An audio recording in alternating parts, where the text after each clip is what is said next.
Ya Rasulullah sallallahu alaihi wasallam. Assalamualaikum warahmatullahi wabarakatuh. Waalaikumsalam warahmatullahi wabarakatuh. Innal hamdalillah nahmaduhu wa nasta'inuhu wa nastaghfiruh wa nu'minu bihi wa natawakkalu alayhi wa nashhadu an la ilaha illallah wahdahu la syarika lah ونشهد أن محمدا عبده ورسوله صلى الله عليه وسلم. قال الله تعالى: أعوذ بالله من الشيطان الرجيم. بسم الله الرحمن الرحيم. والسابقون الأولون من المهاجرين والأنصار والذين اتبعهم بإحسان رضي الله عنهم ورضوا عنه. وقال رسول الله صلى الله عليه وسلم: مثل أمتي كمثل المطر لا يدرى خير أوله أم آخره. صدق الله العظيم وصدق رسوله النبي الكريم ونحن على ذلك من الشاهدين والشاكرين الحمد لله رب العالمين. Bapak Ibu sekalian, kita ini umat Rasulullah.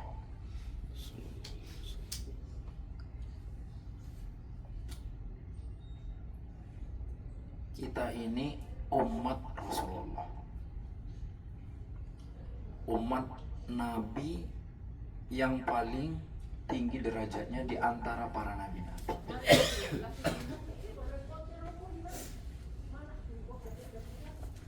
Sudah menyadari belum kalau kita ini umat Rasulullah? Yang bapak-bapak?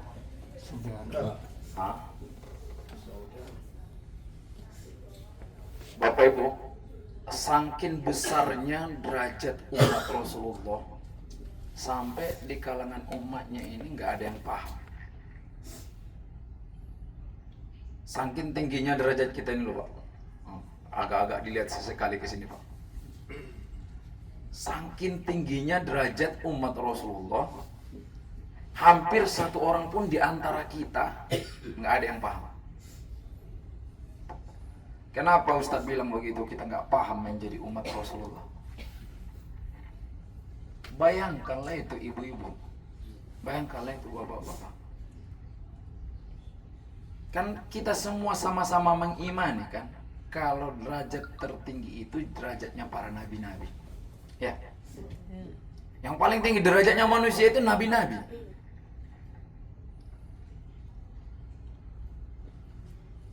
Nabi-nabi yang begitu tinggi derajatnya sampai memohon kepada Allah supaya dijadikan umat Rasulullah.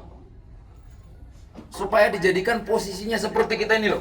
Gak apa-apa jadi orang bodoh, gak apa-apa jadi orang Batam, gak apa-apa jadi orang mana-mana, asal ketompang jadi umat Rasulullah saja. Masih ragu ibu-ibu bagaimana jalan ke surganya Nabi Adam? Yakin gak Bapak Ibu Nabi Adam ke surga? Yakin. Hah? Adam, Idris, Nabi Idris, Nabi Nuh, yakin gak ke surga? Mereka juga sangat meyakini diri mereka sudah Allah pilih sebagai Nabi, pasti sudah masuk surga. Tapi tidak ada satu nabi pun, tidak ada satu nabi pun yang tidak berdoa kepada Allah supaya dijadikan umat Rasulullah. Nah, kita sebagai umat Rasulullah kurang berbahagia rasanya. Kurang berbahagia rasanya sebagai umat Rasulullah. Di mana bukti kita kurang bahagia sebagai umat Rasulullah? Kurang ridho dengan sunnah-sunnah Nabi.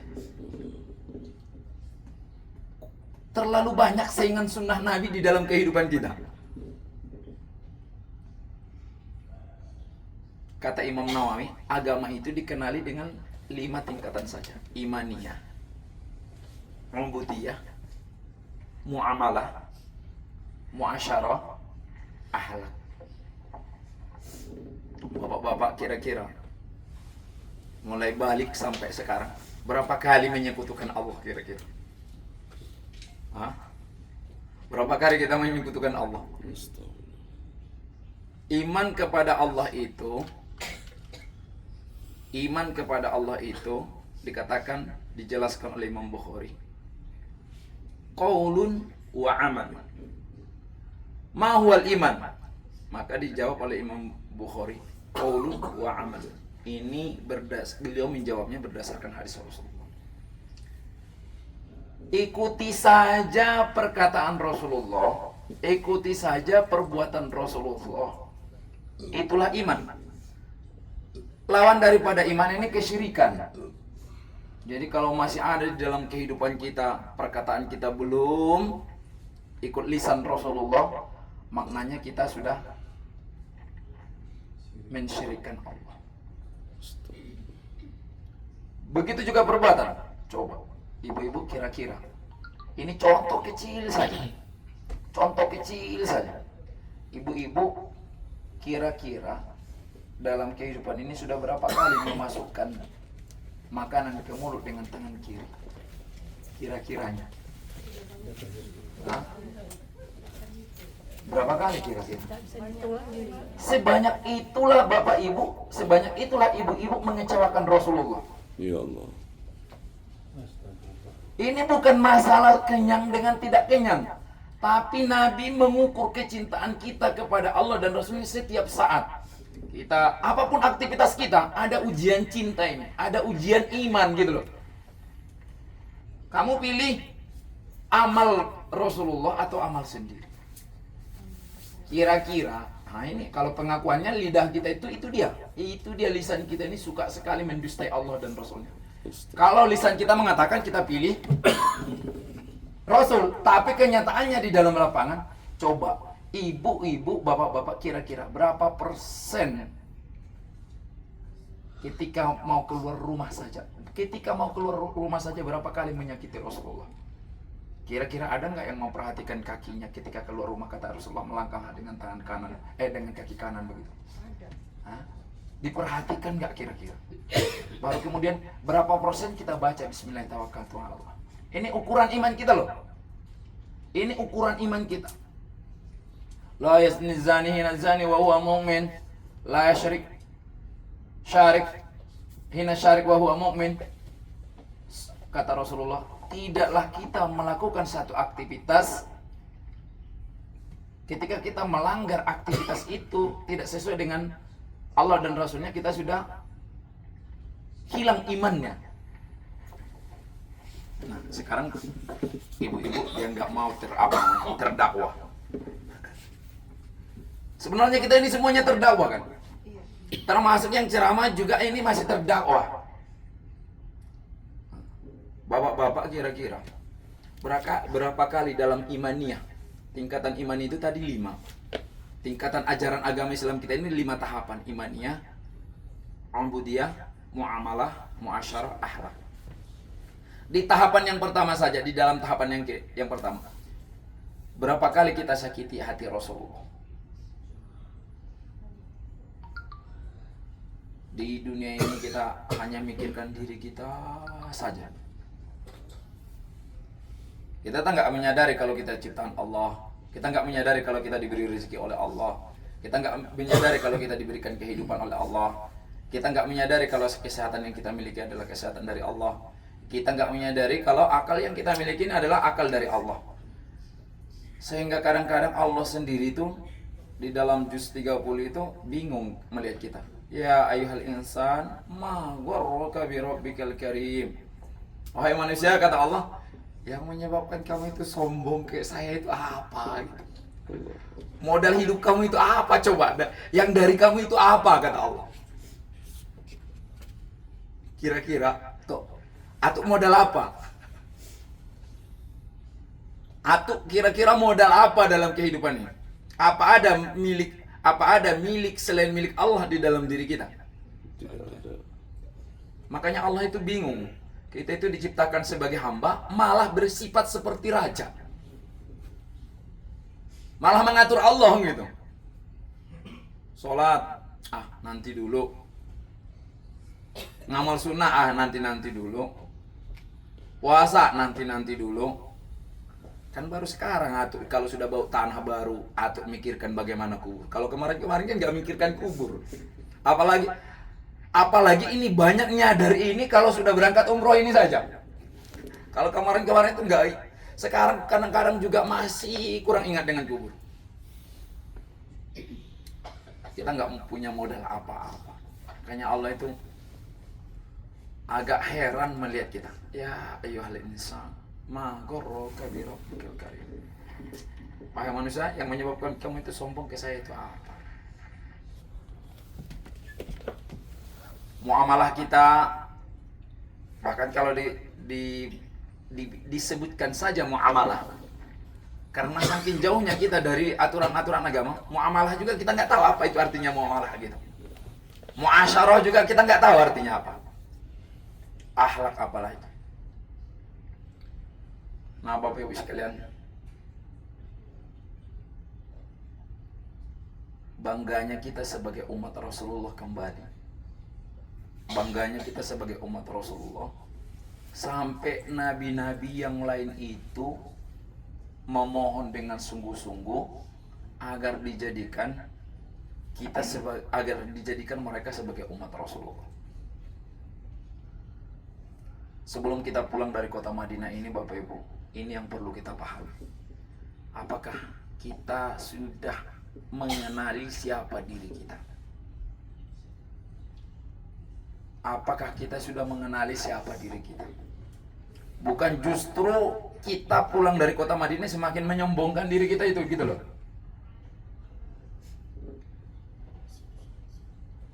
Kita itu hamba. Hamba itu diatur. Diatur itu bukan hanya dalam rukun iman saja, bukan hanya diatur dalam rukun Islam saja, tapi Allah mengatur kita. Wa ma khalaqatul jinna wal insa illa liya'budun. Aku tidak ciptakan jin dan manusia kecuali untuk beribadah kepadaku.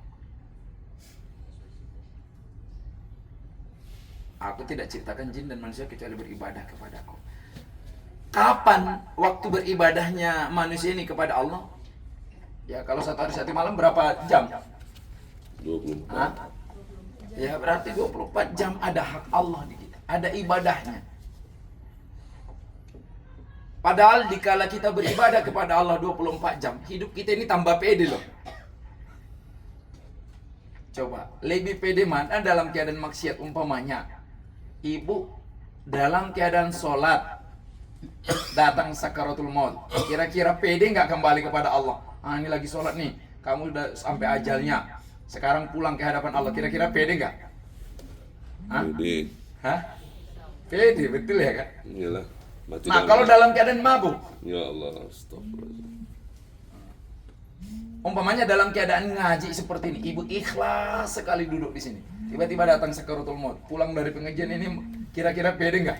Pede. Wah, pede banget. Tapi kalau umpamanya ada majelis di pasar-pasar ataupun di mana-mana gitu yang lalai, kira-kira pede nggak dalam keadaan maksiat? Nggak pede kita. Maka baik-baik sekalian, kembali kami ulangi, kita ini umat Rasulullah. Kita ini umat Rasulullah, umat yang diirii, bukan sekedar diirii umat, tapi diirii para nabi-nabi. Diirii para nabi-nabi. Kenapa? Karena cita-cita Rasulullah itu nggak kecil loh Bapak Ibu. Cita-cita Rasulullah ke kita itu loh yang membuat iri para nabi-nabi itu.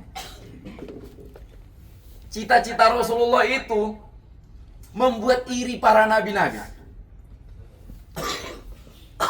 Kenapa iri para nabi-nabi? Karena cita-cita Rasulullah itu semua umat Rasulullah masuk surga dengan caranya Nabi gitu loh. Rasulullah itu punya cita-cita kita ini masuk surga semuanya.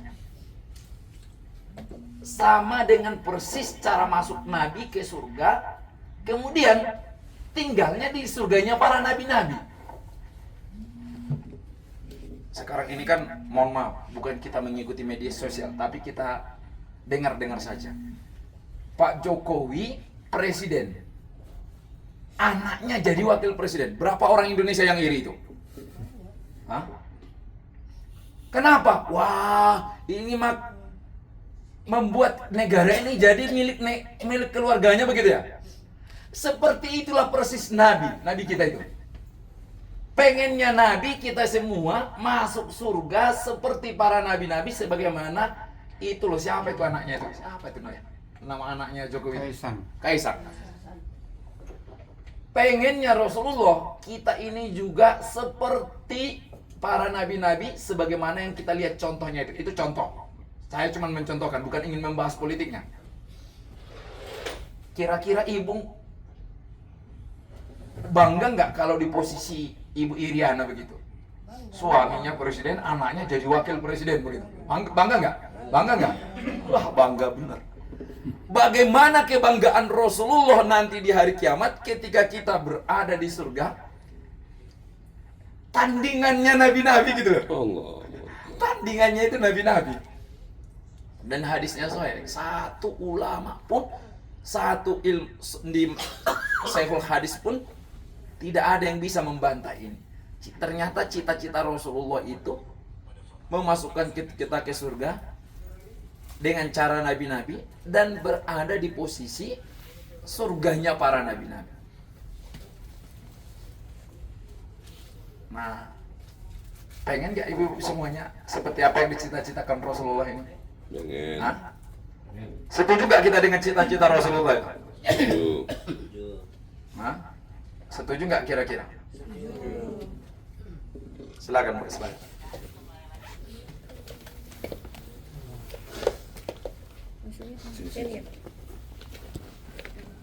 Atau harusnya kita ada instruksi. Kira-kira setuju nggak dimasukkan ke surga sebagaimana caranya para nabi-nabi?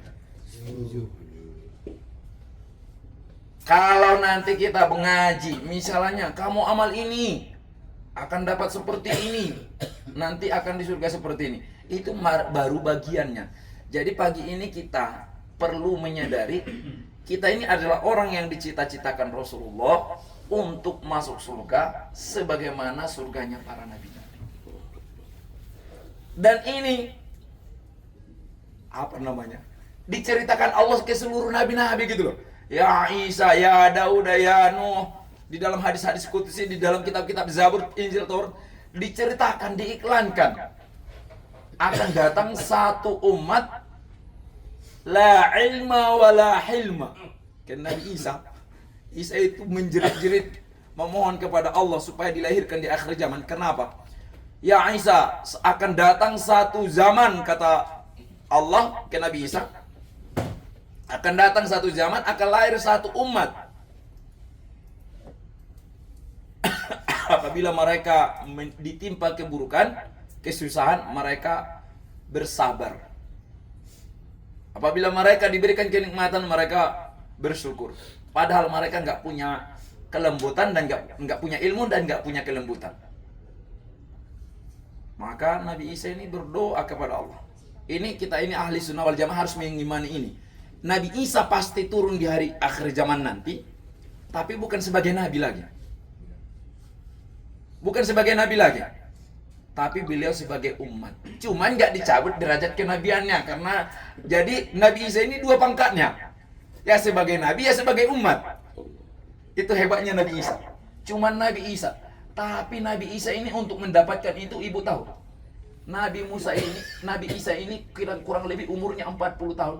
Seumur beliau nggak pernah punya rumah, nggak pernah kenyang satu hari pun. Nabi Isa ini nggak punya ayah.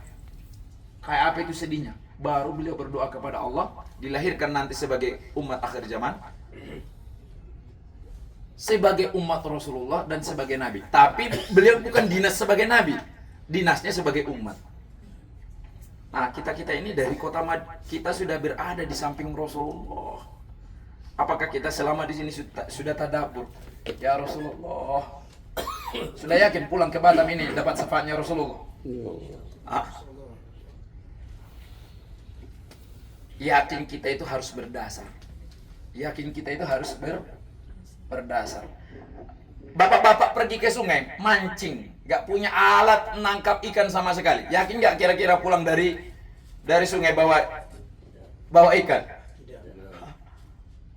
Nah ini sekarang kita harus dibekali sebelum pulang dari kota Madinah ini, ya sebagaimana orang yang pergi berlayar ya harus ada alat-alatnya gitu loh. Sebagaimana orang bertani pergi ke pertanian harus ada alat-alatnya ya Bu. Nggak punya cangkul, ibu cuman punya kipas-kipas gini, apa namanya? Kipas-kipas angin, pergi ke sawah, kira-kira bisa nggak nanti menghasilkan hasil pertanian itu? Maka Bapak Ibu sekalian, pertemuan kita pagi ini mudah-mudahan kita semuanya dipahamkan oleh Allah Subhanahu wa taala.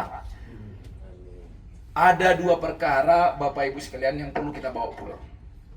Kalau mau pede pulang ke hari kiamat, kalau mau pede pulang nanti, pede bertemu dengan Allah Subhanahu wa taala, karena kita ini sudah jelas ya, innalillahi wa inna ilaihi rajiun. Datangnya dari Allah akan kembali lagi Kepada Allah. kecuali yang ngantuk itu kayaknya nggak pede dia datang dari Allah. Hah? Hah?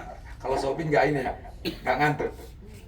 Kalau ngaji, ini kita bukan menyindir ya, nggak dipijit-pijit loh temannya kalau kelihatan ngantuk pijit sini. Sayang kalau kita nanti dapat bekal pulang, beliau nggak dapat bekal pulang, begitu ya kan? Nah, supaya kita memahami cita-cita Rasulullah kepada kita, yang pertama kita baca hadis ini dan sama-sama kita simak. Kita tidak akan mensyirikkan Allah, kita tidak akan menyakiti Rasulullah kalau kita paham dua perkara ini. Ya Daud, nggak usah dibaca. Nanti saya terjemahkan, baru ibu ambil intisarinya ya.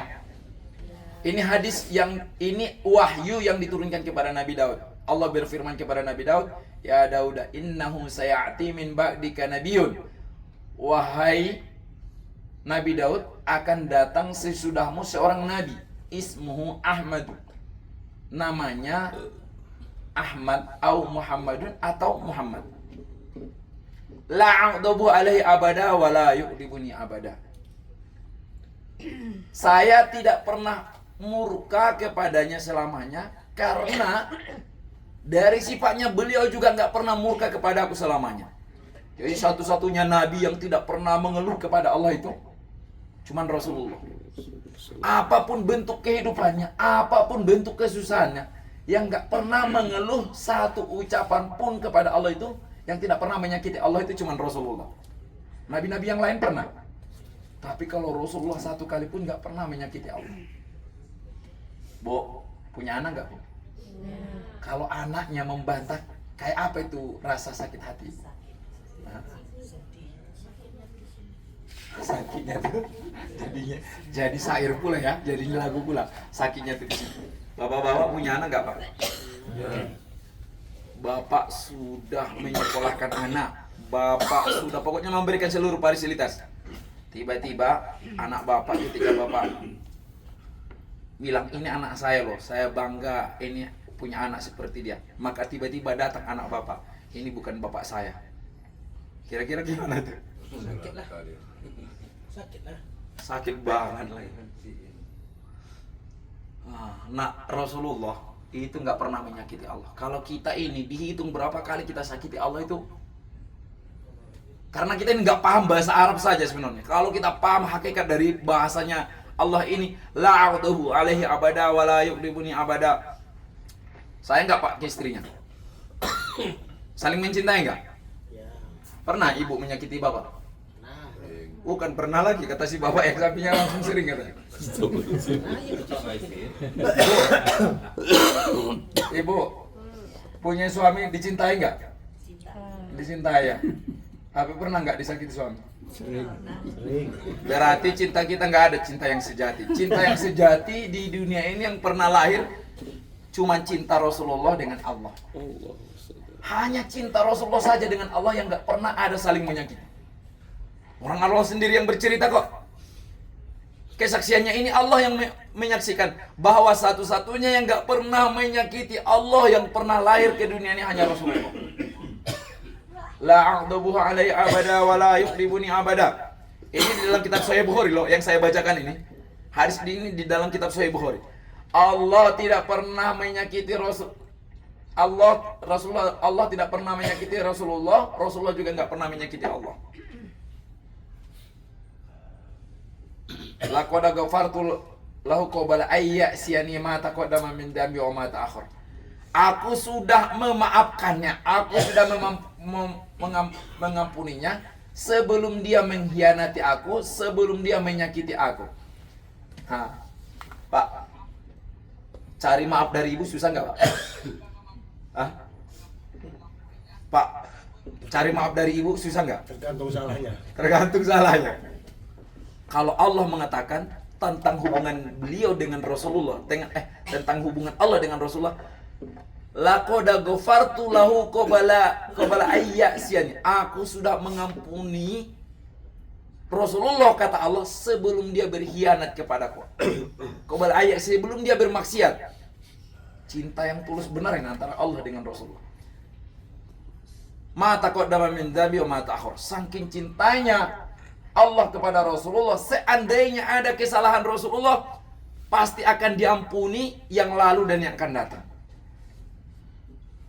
Kalau bapak, kalau ibu salah, sudah bisa nggak mengucapkan kata-kata seperti itu? Sudah kumaafkan ya dek semua salahmu yang lalu dan akan datang sebelum engkau mengerjakan kesalahan kepadaku gitu. Kira-kira bisa nggak begitu? Malas mau ngomong. Berarti ini orang yang kumpul ini pecinta pengkhianat ini semua. Gak ada yang murni cintanya nih. Ini cuma cinta angan-angan. Saya yakin ini naudzubillah ya, naudzubillah. Kayaknya dari raut wajahnya sedunia tapi nggak seakhirat ini. Hah? Enggak. Masalahnya ini nggak ada yang tulus. Ditanya mulai dari tadi, ya enggak. Kata apa tadi tuh? Apa tadi tuh? Malas jawabnya. Malas ngomong. Kadang dia marahin kita melawan lah. Semua kan. Parah tuh. Parah kata Syatur. Parah kata Syatur. Tapi tujuan kita pagi ini untuk melihat bagaimana kecintaan antara Allah dengan Rasulullah ya. Dan bagaimana cita-cita Rasulullah pula ke kita. Laqad ghafartu lahu qabla ayyasiyani ma taqaddama min dzambi wa ma ta'akhir. Aku telah memaafkan seluruh dosa-dosanya yang lalu dan akan datang sebelum dia bermaksiat kepadaku. Tapi Kanjeng Rasul itu sudah dikatakan tadi di awal, nggak pernah mengkhianati Allah. Tapi seandainya ada kesalahan dalam cinta ini sudah dimaafkan oleh Allah Ta'ala. Sudah dimaafkan oleh Allah Ta'ala, tapi tidak ditemukan. Allah sendiri nggak menemukan cacat cintanya Rasulullah kepada Allah. Nggak menemukan. Ini dalam kitab Sahih Bukhari ini. Nggak ditemukan oleh Allah satu sisi cacat cinta Rasulullah. Kalau ibu terus yang disuruh, kesal nggak? Ngeluh nggak? Ketika Nabi ke Taif, sudah babak belur Rasulullah. Rasulullah itu sudah babak belur. Nabi bersabda, penderitaan di kota Taif ini mengalahkan dari penderitaan seluruhnya. Kita kemarin di kota Mekah mungkin nggak tahu grup yang ini atau grup yang satunya lagi, atau mungkin sudah sama-sama mendengar. Rasulullah itu babak belur loh Bapak Ibu. Di wajahnya saja itu kurang lebih 14.000 kali ditonjok. Mulutnya makan debu kotoran, dicaci maki sampai habis kata-kata. Ketika di kota Taif, ini sebagai bukti, diutus oleh Allah malaikat Jibril membawa 2 malaikat. Yang 2 malaikat ini tujuannya akan melampiaskan marahnya Rasulullah jika ada, akan membalaskan dendamnya Rasulullah jika ada. Bapak punya saudara Kapolri, tetangga ngeyel banget. Tiba-tiba datang Pak Kapolri ke rumah Bapak. Siapa nih yang ganggu kamu di sekitar tetangga ini? Biar saya lindas kepalanya. Saya masukkan ke sel. Kira-kira apa jawaban Bapak? Oh ini tetangga ini, lindas aja nih langsung ini. Gak ada pedahnya ini. Tapi Rasulullah mengatakan, ketika malaikat Jibril menawarkan, apapun yang kamu mau, malaikat ini akan mengerjakannya. Kalau kamu mau digempakan Taif, kalau kamu mau digempakan kota Mekah, Mau dikirim tsunami ke sini silahkan. Wa ma bu istulaina. Dalam keadaan seperti itu pun Nabi masih sanggup mengatakan, saya diutus bukan untuk melaknat. Ya Allah. Itu dalam kecintaan Rasulullah kepada kita. Itu kesabaran Rasulullah. Nah, jadi dari cerita ini apa bagian kita, Ustaz? Apa bagian kita? Wa ummatuhu marhumatun. Umat Rasulullah ini adalah umat yang dirahmati. Pernah nggak Bapak Ibu dengar hadis? Al-khata' wan nisyanu sifatani lil insan. Salah dan lupa itu dua sifat yang nggak pernah bisa dipisahkan dari manusia. Hah? Pernah nggak dengar hadis ini? Kita ini umat Rasulullah ini punya salah nggak nanggung. Umat Rasul kita ini loh, dosanya kita itu nggak nanggung. Mulai dari ujung rambut sampai ujung kuku itu dosa. Tapi Nabi SAW memperjuangkan kita, wa ummatuhu marhumah. Apapun dosa umat Rasulullah semuanya harus dihapuskan oleh Allah. Itulah perjuangan Rasulullah. Perjuangan Rasulullah itu apapun kesalahan-kesalahan kita, apapun dosanya, asal mau taubat, wa khairul khata'at tawwab. Sebaik-baik orang yang salah adalah orang yang bertaubat. Apapun salahmu. Tuh, masa lalu gimana tuh? Nah, kalau apalagi daerah Batam ini kayaknya seram-seram masa lalunya. Seram-seram masa lalunya. Tapi Rasulullah memohon kepada Allah, sejelek apapun, seburuk apapun umatku ya Allah, rahmati mereka. Wa ummatuhu marhumah. Saya mohon mereka ya Allah, selagi masih ada sifat taubat di dalam diri mereka, ampuni mereka. Ini yang membuat kita pede nanti kembali ke Allah. Kalau Rasulullah tidak memasukkan proposal ini kepada Allah, ya Allah, coba bayangkan itu dikisahkan di dalam satu kisah. Pernah nggak Bapak Ibu sekalian mendengar kisah? Ada satu ulama ketika saya sudah makan, ada yang nempel di giginya. Ada yang nempel di giginya ini daging, sehingga dikorek-korek begini nggak keluar. Maka dia raba-raba kayak ya rumah-rumah zaman dulu. Papan-papan ada kira-kira itu yang bisa disobekkan sedikit dari dinding rumah. Kemudian itu dijadikan menjadi apa namanya? Ngorek begini. Iya. Ketika dia, padahal kan apalah arti sebuah ini loh, sibiran-sibiran ini sedikit. Dinding ini sedikit. Malamnya beliau mimpi, beliau sudah wafat, sudah berada di dalam kubur. Masalah ini 40 hari nggak selesai. Masalah tusuk gigi ini loh. Bagaimana kalau kita kembali kepada Allah dengan harta yang begitu banyak? Ibu berapa hartanya? Oh banyak banget. Berapa kasus nanti yang kita akan selesaikan di dalam kubur. Tapi Rasulullah mengatakan wa ummatuhu marhumah. Umatku itu ya Allah mohon dirahmati. Nah, kembali kita ke intinya, bagaimana cara mendapat rahmat Rasulullah, rahmat Allah itu yang perlu kita pelajari. Pengen nggak Bapak pengen dapat rahmat Rasulullah? Rahmat Allah? Pengen ya kita dapat rahmat Allah ya? Hanya dua saja tempat rahmat di dunia ini. Hanya dua amalan saja tempat rahmat. Yang pertama kata Rasulullah, supaya kita dapat rahmat, a'taituhum minan nawafil mislama a'taitul anbiya. A'taituhum minan nawafil mislama a'taitul anbiya. Yang pertama tempat rahmat itu aku berikan kepada mereka nawafil-nawafil sebagaimana yang diberikan kepada para nabi. Nawafil itu apa Ustaz? Sunnah. Nawafil itu apa? Sunnah. Kumpulan sunnah-sunnah Nabi. Jadi Bapak Ibu sekalian, salah satu alasan Allah memberikan rahmat kepada kita itu dengan sunnah Nabi. Sunnah itu semuanya ampunan. Kalau kita amalkan, nggak ada satu sunnah pun yang tidak mendatangkan ampunan yang besar.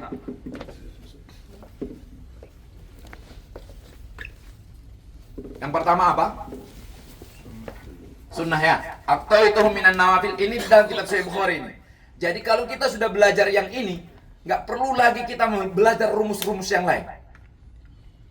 A'taitu minan nawafil mislama a'taitul anbiya. Aku berikan kepada mereka sunnah-sunnah sebagaimana yang pernah diamalkan para nabi-nabi dulu. Jadi kembali kepada Allah ini memang harus caranya dengan amalannya para nabi. Makanya dari kemarin kita sudah taklim bagaimana adab makan nabi, bagaimana adab tidur nabi, bagaimana adab berpakaiannya nabi. Ibu-ibu sudah ikut belajar nggak belum? Dia ingatkan nggak itu? Pentingnya adab masjid, pentingnya adab berpakaian, pentingnya adab makan, sudah belajar belum? Yang bapak-bapak? Ada. Hah? Ada nggak belum? Ada. Hah? Sudah ada? A'taitu minan nawafil. Jadi Bapak Ibu sekalian, siapa yang menyelisihi nawafil, pasti dia sudah menyakiti Allah dan Rasulnya. Padahal dengan nawafil inilah kita akan bisa masuk surga dengan caranya para nabi-nabi. Kembali kepada cita-citanya para nabi tadi. Dosamu sebanyak apapun, itu dengan sunnah pasti hilang, pasti terhapus. Dan ini bukan ilmu baru loh. Ini kurikulum yang sudah dibawa oleh kakek moyang kita ke Indonesia dulu. Ulama-ulama yang belajar ilmu dulu ke sini. Kita kan dulu nggak sanggup datang ke sini belajar ilmu. Maka orang anak-anak Indonesia itu sudah diajarkan mulai dari kecil sunnah-sunnah Nabi. Cuman diajarkan dasar-dasarnya nggak pernah diperdalam. Kira-kira kalau doa makan sudah hafal nggak belum semua? Bismillahirrahmanirrahim. Cuman Bismillah loh gitu loh. Ya gulam samillah. Wahai umatku, kata Rasulullah, ucapkan Bismillah kalau makan. Hafal nggak? Hah? Hafal nggak kira-kira Bismillahirrahmanirrahim? Nggak mungkin orang Batam nggak hafal. Nah, itu doa menyambut hidangan. Nah, Harus dibedakan. Kalau datang hidangan, maka kita sambut dengan Allahumma barik lana fi ma razaqtana wa qina adzabannar. Tapi doa menyuapnya itu, doa mengambil makanan menyuap ke mulut kita dengan ya gulam samillah, bacalah bismillah. Nah, bismillah ar-Rahman ar-Rahim itu gelarnya Allah. Ar-Rahman ar-Rahim yang maha pengasih, yang maha penyayang, itu gelarnya Allah. Jadi kalau ukurannya cuman bismillah. Kalau kita lanjutkan ke ar-Rahman ar-Rahim, itu gelar yang diberikan kepada Allah, namanya Asmaul Husna. Nama dari nama-nama yang terbaik yang dimiliki oleh Allah. Ya gulam samillah. Sampai nggak ini ke Indonesia? Hah? Sampai. Berarti kita datang ke kota Madinah ini yang mau kita adukan kepada Rasulullah. Alhamdulillah ya Rasulullah, berarti sunnah nabimu sudah sampai ke Indonesia. Kul biyaminika, makan dengan tangan kanan. Berarti ini nawaf. Bismillah ini yang pertama mengucapkan di dalam Al-Quran itu Nabi Sulaiman. Innahu min Sulaimana wa innahu Bismillahirrahmanirrahim. Jadi Bismillahirrahmanirrahim itu dulu. Bismillahirrahmanirrahim itu amalnya nabi-nabi dulu yuk. Bismillahirrahmanirrahim itu diwariskan ke kita. A'taitu minan nawafil mislama a'taitul anbiya. Baru kemudian doa saya sudah makan. Hafal nggak orang Indonesia kira-kira? Ibu-ibu dulu. Bapak. Dari tadi ibu-ibu terus. Sekarang bapak-bapak. Doa saya sudah makan apa, Pak? Jangan ibu bilang. Nanti kalau bapak-bapak nggak hafal, kita suruh berdiri satu kaki. Ayo, Pak. Alhamdulillah. Hah? Ayo, Pak.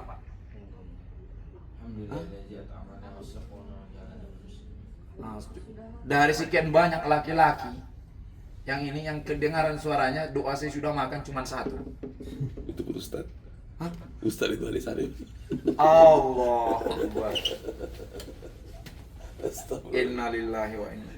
Begitulah semangat kita ke surga itu. Kayak apalah Allah, apalah kira-kira alasan Allah nanti merahmati kita, kira-kira begitu. Ya Allah. Astagfirullah. Doa makan saja nggak selesai, apalagi nanti ditanya iftitah berapa macam, doa sujud berapa macam, doa sujud berapa macam gitu. Gimana kira-kira? Nggak, kita kembali lagi nanti kehebatan nawafil itu. Padahal kalau Bapak Ibu sekalian hafal doa makan saja, kita kan ada rukun iman, rukun Islam ya. Setelah rukun iman, rukun Islam itu kita dibekali oleh Allah dengan sunnah-sunnah, namanya nawafil. Seandainya kita ini punya wirid, kan Bapak Ibu sekalian kan hobi makan ya kan? Bukan hobi makan, tapi memang makan itu kebutuhan. Hobi nggak hobi paling nggak 1 kali 1 hari ya Pak ya. Kira-kira begitu ya. Padahal kata Rasulullah, kalau kita mengambil nawafil makan ini saja, man akala to'aman. Man akala to'aman. Barang siapa yang memakan satu makanan. Kalau Bapak Ibu sudah berapa makan makanan? Bukan berapa makan makanan. Kayaknya kalau si Atuk dikira-kira dari raut wajahnya sudah habis 4 ton beras ini mulai dari lahir sampai sekarang. Lebih. Hah? Lebih? Mungkin. Makanya Allah itu menunggu kita loh. Allah itu menunggu kita dengan rahmatnya bukan hanya di masjid. Tapi Allah menunggu kita ingin memberikan rahmatnya ketika makan. Ketika makan pun Allah tunggu kita supaya diberi rahmat. Kata Rasulullah, man akala aman, barang siapa yang memakan satu makanan. Waqala, kemudian dia membaca doa. Alhamdulillahilladzi at'amana wasaqana wa ja'alana minal muslimin. Pak, dengarkan kesimpulannya itu. Ghafarallahu lahu ma taqaddama min dzambi. Diampuni dosanya yang lalu. Inilah bentuk rahmat tadi yang diwariskan oleh Rasulullah kita. Makan pun umat Rasulullah dirahmati. Dirahmati dengan ampunan. Kan luar biasa umat Rasulullah ini. Dengan makan saja yang kita anggap itu cuma kebiasaan, ternyata di situ banyak ampunan. Karena ibu malas beristighfar di atas sejadah, bahkan ketika makan pun Allah jadikan alasan kita supaya diampuni. Kan ibu nggak menganggap ini. Ibu kan selama ini menganggap wirid itu kalau duduk di atas sejadah. Ternyata saking sayangnya Allah kepada kita, bahkan ketika makan pun Allah jadikan wirid itu. Jadi nanti harus diingat ya Pak. Itu bukan sekedar adab makan, bukan peraturan makan. Wirid makan, ganti namanya dengan wirid makan. Wirid yang mengundang keampunan. Di sini salah paham kita selama ini sehingga kita nggak mengamalkannya karena kita nggak menganggap ini wirid. Sudah paham Pak? Di mana letak umat wa ummatuhum marhumah, umat Rasulullah yang dirahmati. Bukan saja Pak ketika makan, ketika ke toilet. Ketika ke toilet Allah juga memberikan rahmat kepada kita. Sepele nggak urusan toilet itu? Apa rahmatnya di toilet? Makanya Allah mengatakan, Rasulullah mengajarkan ke kita ketika kita masuk ke toilet, Allahumma inni a'udzubika minal khubusi wal khaba'is.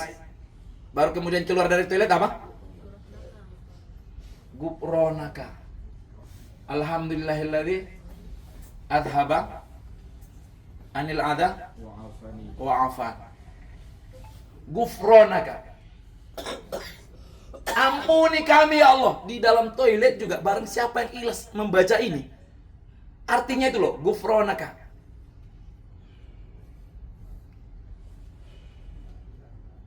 Ampunan engkau ya Allah. Ke toilet saja umat Rasul diampuni.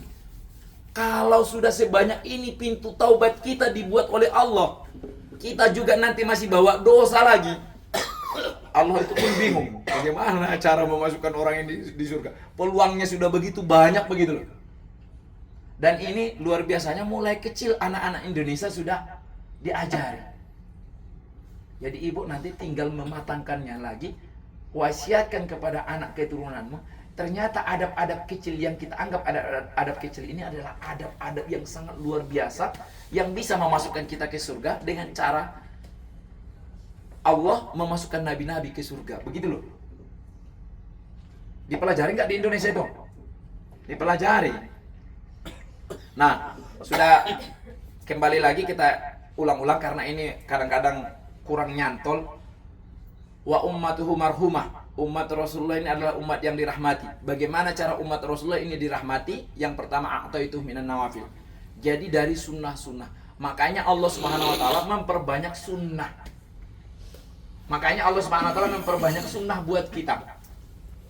Kalau nggak diampuni ketika makan, mungkin kita diampuni ketika berpakaian. Kalau kita nggak diampuni ketika berpakaian, maka kita diampuni ketika tidur. Kalau nggak diampuni juga ketika tidur, maka diampuni ketika keluar rumah. Kalau nggak diampuni ketika keluar rumah, maka diampuni ketika di pasar. Ya beragama itu ya begitu. Pokoknya apapun ceritanya, apapun aktivitas kita, harus kita ingat, aktivitas ini harus bisa membawa saya ke surga begitu.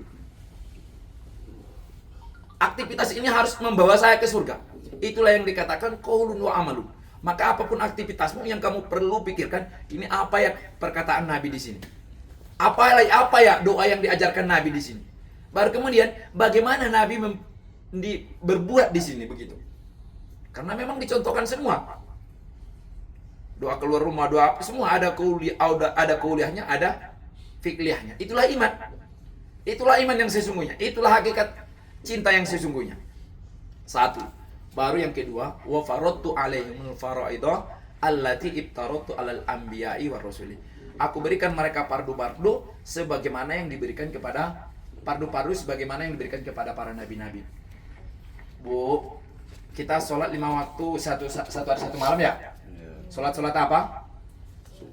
Subuh, Zuhur, Asyar, Maghrib, Isya. Bu, sholat yang 5 ini ibu masih ingat nggak? Atau waktu di Mekah masih sudah diingatkan belum? Ini dulu miliknya nabi-nabi loh. Setiap nabi hanya diberikan satu waktu sholat loh. Nabi Adam, di zaman Nabi Adam hanya ada waktu sholat subuh saja. Hanya ada sholat subuh saja. Kemudian di zaman Nabi Ibrahim apa? Hanya sholat. Masih ingat nggak? Ikut nggak ngaji kemarin tentang yang ini? Sholat zuhur, sholat asar milik Nabi siapa? Hah? Sholat asar milik Nabi Nuh. Sholat maghrib milik Nabi Nabi Isa. Sholat isya itu milik Nabi Musa alaihissalam. Allah kumpulkan semua, bukan ingin membebani kita. Allah kumpulkan semua fardunya nabi-nabi ini diberikan kepada setiap umat Rasulullah. Tapi kita malah menganggapnya beban terus ini, kewajiban ini mulai dari kecil. Kita menganggap sholat itu musibah. Udah datang sholat zuhur, bapak lagi sibuk kerja, datang pula lagi sholat zuhur. Awak masih belum selesai kerja. Tiba-tiba pada zuhur capek tidur. Datang waktu asar. Belum lagi puas tidurnya, datang lagi waktu asar. Bu, Nabi itu ketika diberikan yang fardu sangat bergembira. Dan ampunan terbesar daripada Allah itu dari yang fardu. Bayangkan Bapak Ibu sekalian, kata Rasulullah, kalau ada 5 sungai di depan rumahmu, kamu mandi 5 kali satu hari di sana, kira-kira masih ada nggak tersisa kotoran? Tidak. 3 kali aja sudah enakan ya Bu ya? Ya Pak ya?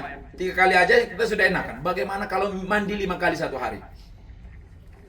Maka seandainya kita patuh dengan yang sunnah dan yang fardu, maka tidak ada umat Rasulullah yang membawa dosa pulang. Gak ada. Gak ada umat Rasulullah yang membawa dosa pulang. Dan tidak ada umat Rasulullah yang tidak masuk surga tanpa hisab. Man da'a ila sholatin dakhalal jannah bighairi hisab. Barang siapa yang sudah sholat 5 waktu, kemudian dia ajak lagi orang untuk sholat 5 waktu, maka pasti masuk surga tanpa hisab. Ini juga di dalam kitab yang sahih nih. Salah satu orang yang masuk surga tanpa hisab itu, dia jaga sholat 5 waktu, kemudian dia man da'a ila sholatin dakhalal jannah bighairi hisab. Maka dia ajak lagi, jangan cuma sendiri kita sholat. Jangan egois. Saya mah sudah sholat, orang lain biar. Jangan. Ajak anakmu kalau ibu-ibu. Ajak anakmu buat sholat. Ajak anakmu buat sholat. Ajak keluarga di rumahmu. Suruh laki-lakimu buat sholat ke masjid. Ibu-ibu ini kalau pulang nanti, kalau bapak-bapak sholat di masjid dapat 27. Kalau bapak-bapak ini 25 sampai 27 derajat. Ibu-ibu sholat di rumahnya tapi bisa dapat 28 derajat. Lebih hebat dari laki-laki. Bagaimana caranya? Persiapkan bekal atau peralatan sholat suamimu atau laki-laki yang balik di rumahmu. Siapkan apanya? sejadahnya, siapkan bajunya, siapkan alat wuduknya. Maka baru kemudian kalau dia sudah pergi ke masjid, ibu sholat di rumah, dia dapat 27 di masjid, ibu malah di rumah dapat 28. Kenapa perempuan dapat 28? Satu, dari sholat yang dia kerjakan. Yang 27-nya dia dapat dari membantu suaminya untuk sholat di masjid. Mandalla ala khairin kafa'ilih. Barang siapa yang menunjukkan satu jalan kebaikan, maka dia dapat pahala yang mengikutinya. Jadi ibu-ibu nggak usah repot-repot nanti pulang. Setelah pulang dari umrah ini nggak usah repot-repot. Mohon maaf, kita bukan membahas masalah boleh nggak perempuan ke masjid atau enggak. Tapi kalau ibu mau cari pahala ternyata lebih mudah. Gitu ya. Pernah disiapin Pak sebelum ini yang punya istri? Pernah disiapin bajunya? Tidak. Makanya ibu-ibu walaupun ibu ke masjid nggak dapat 27, nggak dapat apa-apa, cuma dapat 1. Tapi kalau ibu-ibu mau dapat 28, siapkan peralatan suami. Apa yang dibutuhkan suami mau untuk sholat 5 waktu. Kemudian ibu sholat tepat waktu. Itu dapat 28. Bisa dipahami ibu-ibu? Nah, inilah jalan kita dirahmati. Siapa yang menjaga nawafil, siapa yang menjaga yang fardu, maka Bapak Ibu sekalian, masalahnya di dunia dan di akhirat pasti Allah selesaikan. Lanansuru rasuluna walladzina amanu fil hayatid dunya wa yauma yakumul ashhad. Sungguh pasti kami akan ketolong para nabi dan orang-orang yang beriman di dalam kehidupan di dunia ini dan di akhirat. Itu secara umum. Tidak ada nggak nabi yang Allah itu lepas tangan? Tidak akan pernah Allah lepas tangan daripada orang-orang yang beriman. Tapi cara beriman kita betul. Cara beriman itu bukan iman itu nyata loh Bapak. Iman itu nyata. Pokoknya kita mau melihat iman kita, lihat aktivitasnya. Apakah ikut cara Nabi atau enggak? Ketika kita beraktivitas tidak cara Nabi, itu pasti iman kita sedang dicabut. Itu sedang tidak dicabut. Iman kita itu sedang dicabut. Nah, ini yang kita pahami sebelum pulang ke Indonesia. Mudah-mudahan nanti di Indonesia disambung ngaji ya, Bu. Disambung ngaji ya, Bu. Saya yakin pagi ini yang nyantol itu nggak nyampe. Pokoknya sedikit, nggak usah kita sebutkan persennya. Nggak nyambung. Tapi nanti pulang ke Indonesia, yang perlu nanti Pak Umar, ini jangan diputuskan silaturahmi. Kumpulkan 100.000 satu orang dalam 1 bulan. Baru cari Ustadz Pak Umar yang paham kitab Azkar. Yang paham kitab Azkar. Di dalam kitab Azkar ini apa Ustadz kelebihannya? Ada amal Nabi 1 kali 24 jam. Udah. Kalau kita sudah pegang ini, insya Allah, karena Imam Nawawi ini adalah orang yang seniornya hadis beliau. Beliau memang lebih tua Imam Bukhari daripada Imam Nawawi. Tapi Imam Nawawi ini sampai hari ini, apapun alirannya, apapun mazhabnya, pasti masih membawa nama-nama Imam Nawawi. Karena keahlian beliau dalam sunnah. Jadi nanti, kalau nggak bisa setiap hari 1 kali 1 minggu, 100.000 ini berapa? 32, berarti 3 juta berapa ini? 3.500.000. Insya Allah, gaji guru-guru honor di madrasah itu cuma segitu. Kalau ibu rugi 3.500.000, 4 kali pengajian 1 bulan.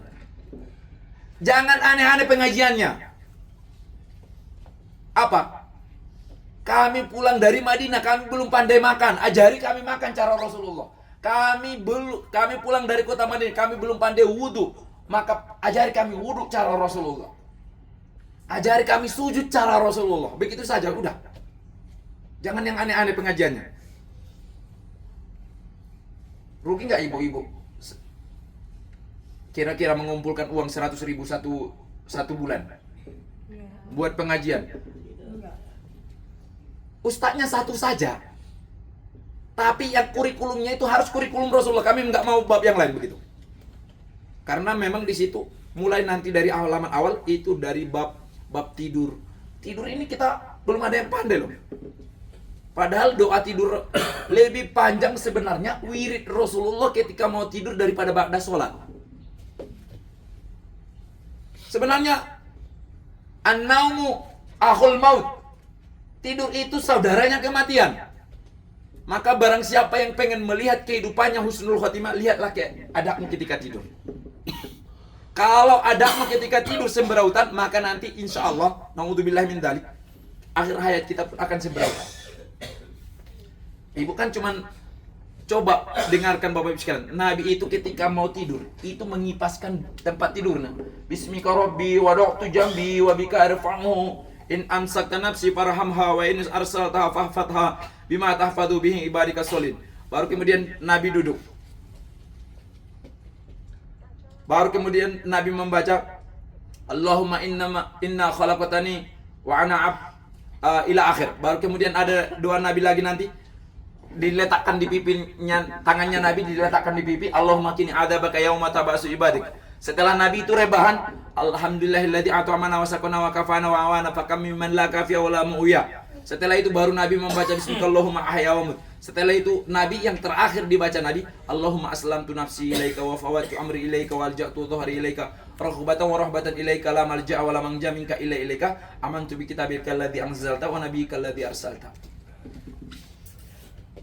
Ini yang mau kita pelajari nanti setelah pulang dari sini. Jangan yang aneh-aneh pengajiannya. Wiridnya, umpamanya nanti kalau yang Ustadz Sarip pandai baca kitab kuning, diarahkan. Kami hanya ngaji kitab Afkar dulu. Kami hanya, ibu-ibu siap ya Bu ya? Jangan putus silaturahmi, kita bersaudara karena Allah, berpisah karena Allah. Maka kita nanti bisa lagi berkumpul di Batam karena Allah di dalam pengajian. Jangan pula nanti di dalam arisan. Ya Bu ya. Nah, kalau bisa semua alumni Al Faruq dikontrol seperti itu para Pak Faruq. Maka enggak Pak Faruq nanti ketika kembali kepada Allah enggak punya pesantren, tapi ternyata sudah jadi Pak Kiai nanti di hari kiamat. Ini kesempatan ini yang bagi yang punya travel dan bagi jamaah dua-duanya. 100 kok. 100 itu kalau dibelanjain enggak ada apa-apanya, enggak dapat apa-apa. Tapi kalau Bapak Ibu sekalian wa ta'awanu 'alal birri wa taqwa, tolong menolong dalam kebaikan, maka 100.000 ini akan memasukkan kita ke surga sebagaimana masuknya para nabi-nabi. Presiden insyaallah ya Bapak Ibu ya. Jangan terputus ini, jangan terputus silaturahmi kita ini. Kita hanya pelajarannya kurikulum, pulang ke Indonesia, pelajari nawafil, pelajari fardu dengan baik. Sekarang ini kalau ditanya ini yang fardu kita ini sembrautan. Saya yakin ibu-ibu ini kalau disuruh hafal nggak Ibu Al-Fatihah Bu? Coba angkat tangan yang hafal Al-Fatihah. Ayo jujur dulu, yang hafal Al-Fatihah. Enggak, angkat dulu, baru ada jebakan pertanyaan nanti ini. Angkat dulu. Angkat. Sudah, hafal semua. Yang hafal terjemahnya. Karena husuk itu gampang loh. Husuk itu kata Nabi, ma min muslimin, tidaklah seorang muslim yasbigul wudu, tepat wudunya. Summa sholla fihi sholatan, kemudian dia sholat satu sholat, illa in fatala kayaumi waladatu ummu. Jadi belajar sholat khusuk itu bukan picing-picing mata begini. Belajar sholat khusuk itu pelajari maknanya. Kalau datang orang Spanyol ke kampung Bapak, dia ngomong bahasa Spanyol ke Bapak, kira-kira Bapak bingung nggak? Bingung. Allah itu nggak maha bingung, tapi Allah itu memang maha tahu. Cuman kamu juga perlu tahu dengan apa syariat agama Allah. Masa sudah mau mati nggak hafal terjemahnya Al-Fatihah? Ya Allah. Jadi halqa Al-Quran nanti di dalam 1 kali 4 bulan itu yang bapak-bapak undang satu ustadz Pak Baru memperbaiki tahsin Al-Fatihahnya nih. Harus ada tahsin Al-Fatihah. Kalau bapak wafat belum sempurna, maka innama yubu'asu biniyatihim. Kalau beruntung loh bapak taubat sekarang. Jadi insya Allah nanti kalau umpamanya belum tahsinnya belum betul, sunnah-sunnahnya belum betul, tapi ada ta'lim, ada di sana belajar, maka nanti Allah bangkitkan kita sudah dalam keadaan apa yang kita niatkan. Mau husnul khotimah nggak Bapak Ibu sekalian? Mau. Ini mudah loh, nggak diajak arisan loh. Menyisikan harta sedikit untuk memperbaiki yang fardu, memperbaiki yang sunnah-sunnah kita saja. Siap insya Allah ya Bapak. Bapak tandanya paham apa yang saya sampaikan ini, nggak panjang-panjang buktinya. Pulang ke Batam, ta'lim, itu saja.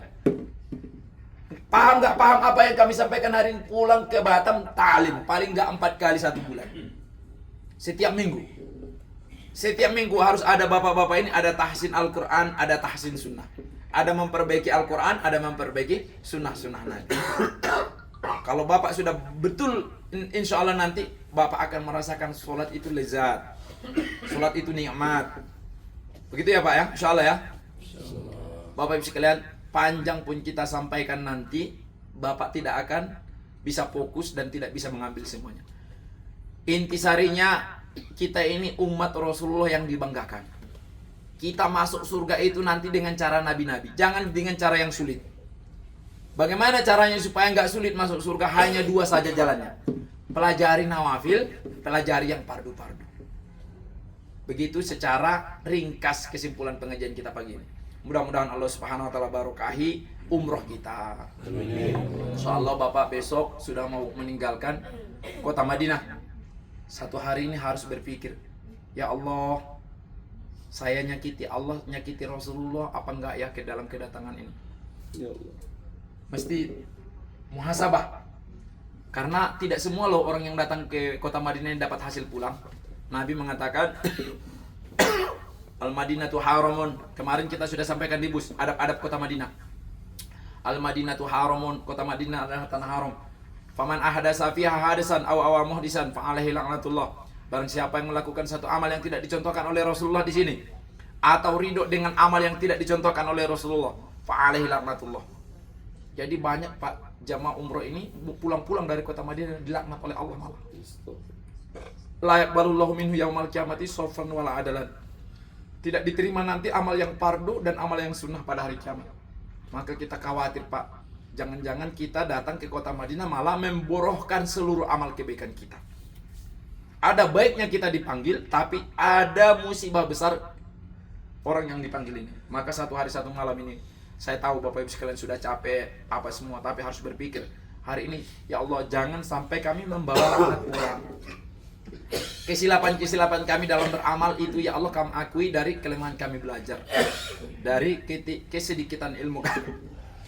Mudah-mudahan Allah Subhanahu wa taala pahamkan kita semua dan Allah masukkan kita nanti ke dalam surga fi ghurafil alaminal jannah bersama para anbiya. Jazakumullahu khair, taqabbal minna wa minkum. Subhanakallahumma wa bihamdika asyhadu an la ilaha illa anta astaghfiruka wa atubu ilaik. Subhana rabbika rabbil izzati amma yasifun.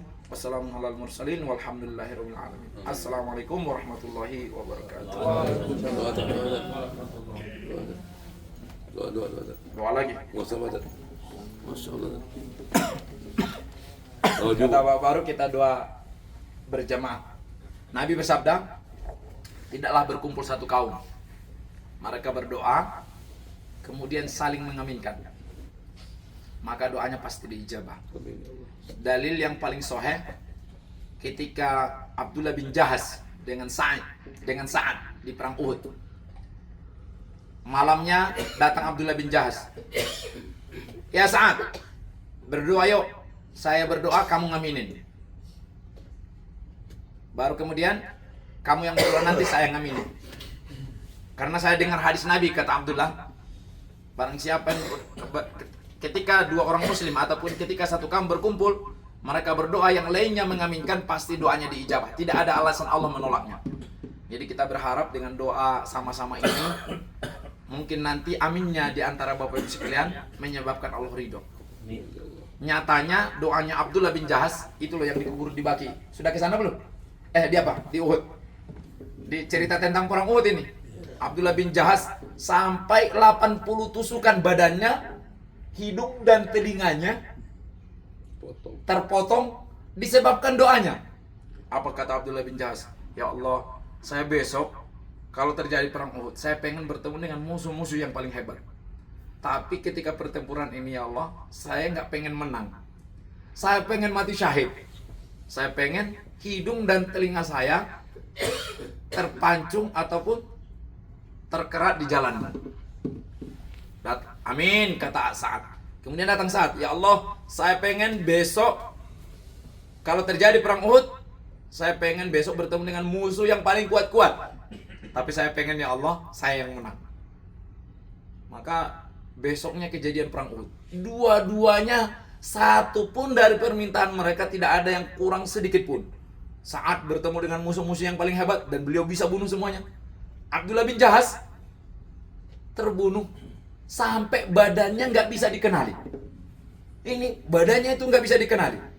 Yang mengenal badannya cuma Sa'ad dengan adik perempuannya Abdullah bin Jahaz ini. Maka adik perempuannya Abdullah bin Jahaz kenali Abdullah bin Jahaz itu dengan kelingkingnya. Karena ada tanda, karena mereka saudara. Oh, ini abang saya. Maka orang masih ragu-ragu kalau itu jasadnya Abdullah bin Jahaz. Maka datang Sa'ad.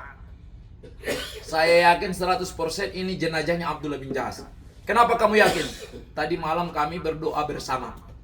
Beliau mengutarakan dan saya masih ingat semua doa-doanya Abdullah bin Jahaz. Beliau ingin badannya tercincang-cincang sampai hancur. Kemudian beliau mohon kepada Allah, tanda-tandanya dari badannya. Abdullah bin Jahaz memohon kepada Allah agar hidungnya dan telinganya terpotong, supaya beliau nanti bisa mengatakan kepada Allah, ya Allah, hidung dan telingaku sudah terpotong di jalan. Maka ini pasti Abdullah bin Jahaz. Maka Rasulullah meresmikan kalau itu jenazahnya Abdullah bin Jahaz. Identifikasinya dokternya seperti itu. Maka Bapak sekalian, kita mau doa sekarang ini. Kita tundukkan pandangan dulu. Kita yakin kita adalah orang yang paling hina. Kita yakin adalah kita orang yang paling banyak dosa. Jangan ada satu keangkuhan pun. Lapangkan dulu pemikiran kita. Hilangkan dulu rasa ngantuk. Hilangkan dulu rasa keletihan. Mungkin kita sudah banyak doa sendiri, tapi mungkin ada jalan yang membuat Allah tidak suka. Mungkin dengan aminnya saudara kita dapat berkahnya aminnya saudara kita, aminnya para malaikat juga. Di kota Madinah ini mudah-mudahan nanti kita pulang semua kembali seperti yang disabdakan oleh Rasulullah, kayaumi waladat umum, sebagaimana kita bayi yang baru dilahirkan tanpa membawa dosa semuanya buat dia. Astaghfirullahaladzim, la ilaha illa huwal hayyul qayyum, wa atubu ilaih. Nabi bersabda, barang siapa yang membaca Al-Fatihah, karena di dalam suratul Fatihah itu ada Ismul A'zam, maka doanya tidak akan tertolak. Maka kita baca dulu Al-Fatihah. A'udzubillahi minasyaitonir rajim. Bismillahirrahmanirrahim. Alhamdulillahirabbil alamin. Ar-Rahmanir Rahim. Maliki yaumiddin. Iyyaka na'budu wa iyyaka nasta'in. Ihdinas siratal mustaqim. Siratal ladzina an'amta 'alaihim ghairil maghdubi 'alaihim waladdallin. Kita baca la ilaha illallah wahdahu la syarikalah sebagaimana yang kita ngaji di Padang Arafah kemarin. Barang siapa yang membaca la ilaha illallah wahdahu la syarikalah, semua doa-doanya akan diijabah. Kita baca 3 kali. La ilaha illallah wahdahu la syarikalah, lahul mulku wa lahul hamdu wa huwa ala kulli syai'in qadir. La ilaha illallah wahdahu la syarikalah, lahul mulku wa lahul hamdu wa huwa ala kulli syai'in qadir.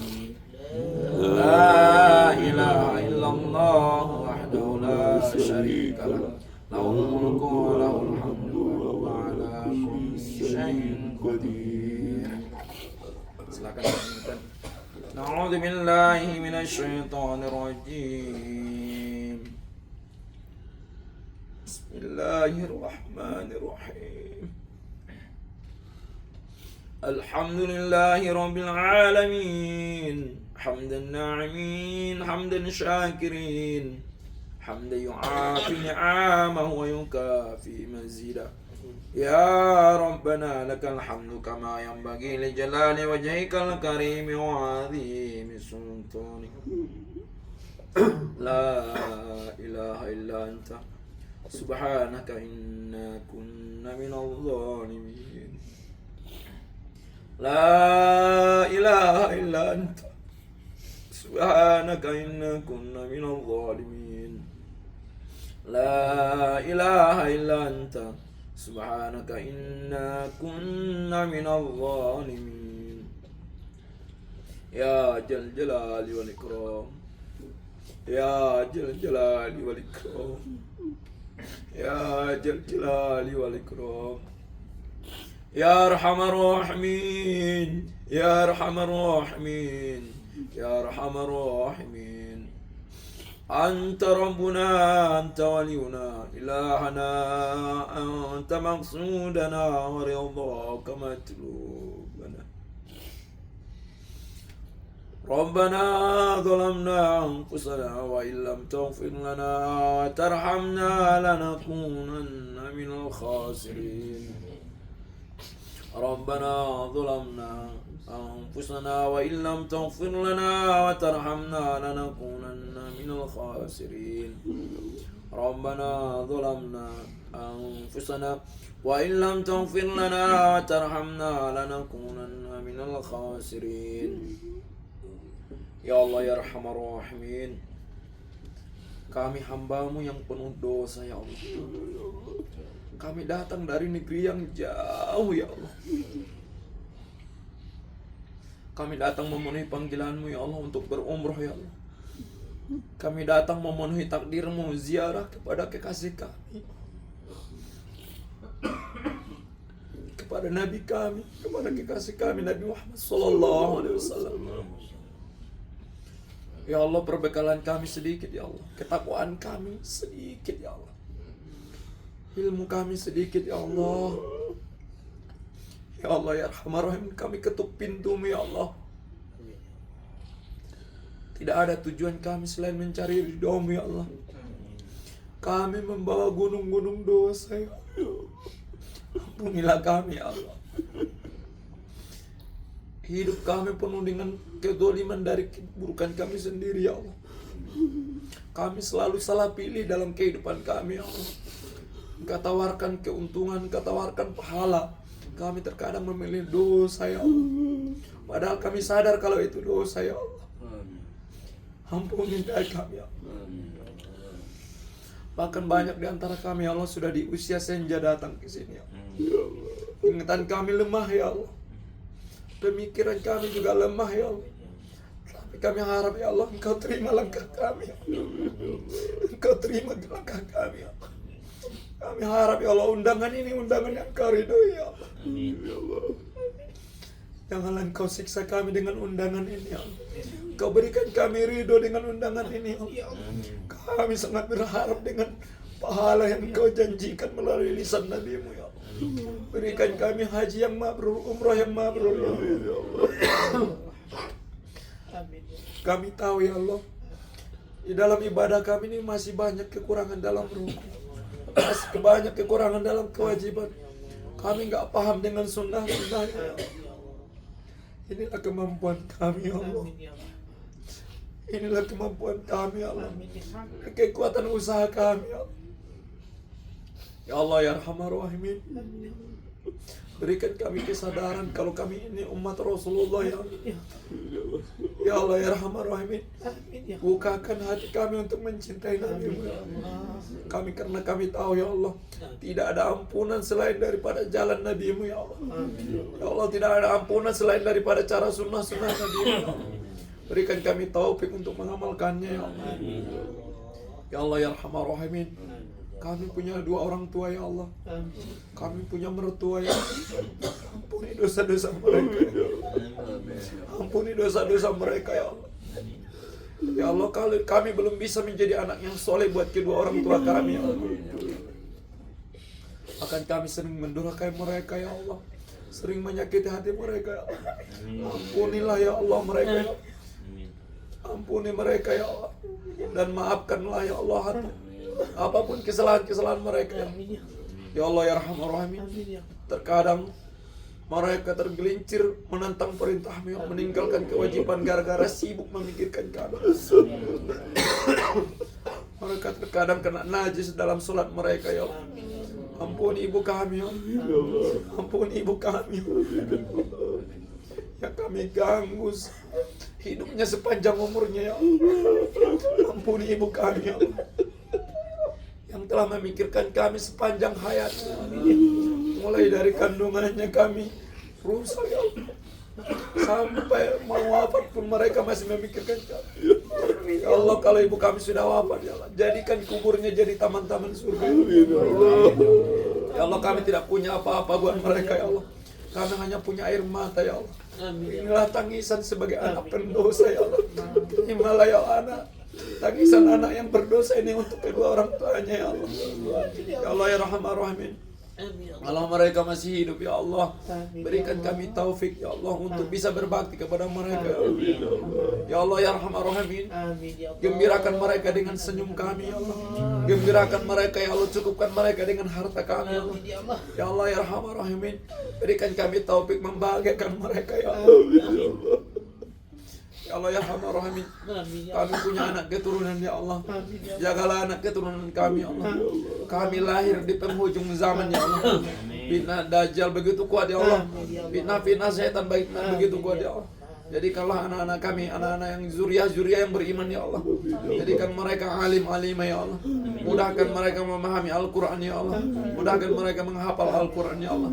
Mudahkan mereka mengamalkan sunnah Nabi ya Allah. Mudahkan mereka mengajarkan dan mendakwakan sunnah Nabi ya Allah. Ya Allah ya Rahman Rahimin. Kalau kami belum bisa menjadi anak yang soleh-soleh ya Allah, jadikan keturunan kami ya Allah. Jadikan keturunan kami ya Allah. Tinggalkan zuriah yang menjadikan amal jariah bagi kami ya Allah. Ya Allah ya Rahman Rahimin. Ridhoilah ya Allah kepulangan kami ya Allah. Ridhoilah kedatangan kami ya Allah. Jadikan kami berkah buat keluarga kami ya Allah. Ya Allah ya Rahman Rahimin.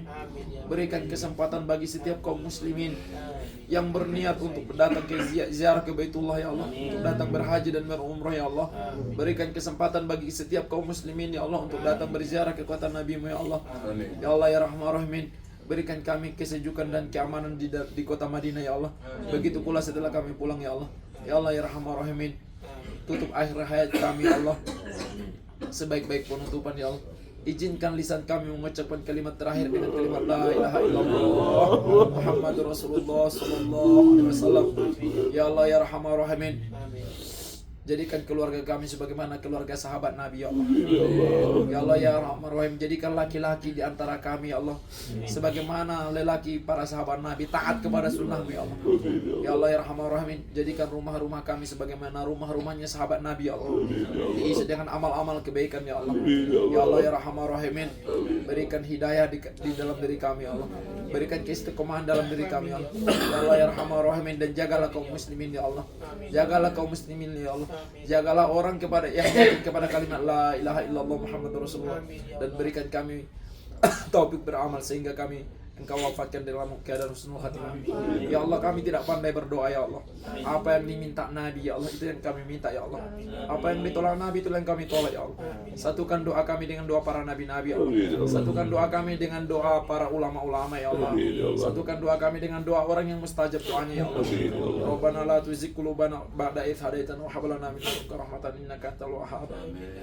Rabbana la tu'akhidhna إن نسينا أو أخطأنا ربنا ولا تحمل علينا إصرا كما حملته على الذين من قبلنا ربنا ولا تحملنا ما لا طاقة لنا به واعف عنا واغفر لنا وارحمنا أنت مولانا فانصرنا على القوم الكافرين ربنا آتنا في الدنيا حسنة وفي الآخرة حسنة وقنا عذاب النار سبحان ربك رب العزة عما يصفون وسلام على المرسلين والحمد لله رب العالمين.